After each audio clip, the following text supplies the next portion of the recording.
어제 탄핵심판 5차 변론기일에 증인 3명이 출석해서 체포조 의혹 등 쟁점을 놓고 7시간 가까이 신문이 이어졌습니다. 윤석열 대통령은 선관위에 군을 투입하라는 지시를 본인이 직접 내렸다. 이 내용을 인정하기도 했습니다. 현장에 취재기자가 나가 있습니다. 김철희 기자. 네, 헌법재판소에 나와 있습니다. 네, 대통령이 선관위에 군대를 투입하라는 지시를 직접 내렸다는 얘기인가요? 네, 윤 대통령이 어제 헌법재판소에서 열린 자신의 탄핵 심판에서 직접 한 발언인데요. 먼저 내용부터 들어보시겠습니다.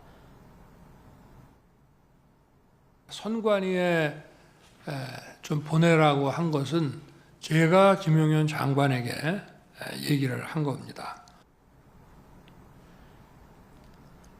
선관위 전산 시스템이 부실하다는 보고를 많이 받아왔고 관련 내용 파악을 위해서 군대를 투입했다는 취지인데요.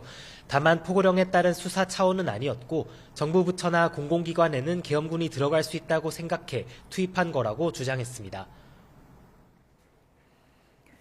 네, 정치인들에 대한 체포 지시가 있었는지가 핵심 쟁점이었는데 관련 진술이 또 나왔죠?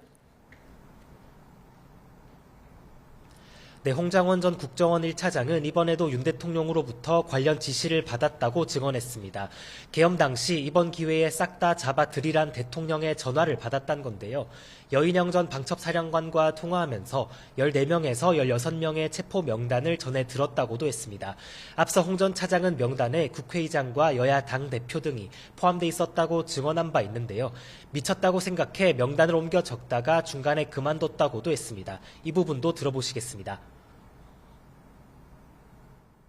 이 사람들을 체포해서 방첩사 구금시설에 감금한 다음에 조사한다는 향후의 계획을 듣고 그거 어떻게 합니까? 이에 대해 대통령 측은 격려차 전화한 것이었고 잡아들이란 건 간첩이었다면서 진술을 부인했고요. 오늘도 홍 전 차장의 진술이 왜곡되고 오염됐다고 주장했습니다. 네, 어제 여인영 전 사령관도 나왔는데 어떤 증언을 했습니까? 네, 여 전 사령관은 형사재판을 이유로 체포 지시 관련 증언은 거부했습니다. 그러면서도 조지호 경찰청장에게 특정 명단 위치를 알 방법이 없어 위치를 알려달라는 말은 했다고 인정했습니다. 이진우 전 수방사령관 역시 재판을 이유로 대부분 증언을 거부했는데요. 대통령이 체포를 지시하거나 의원들을 막으라는 지시는 하지 않았다면서 검찰 공소장과는 다른 취지의 주장을 내놨습니다.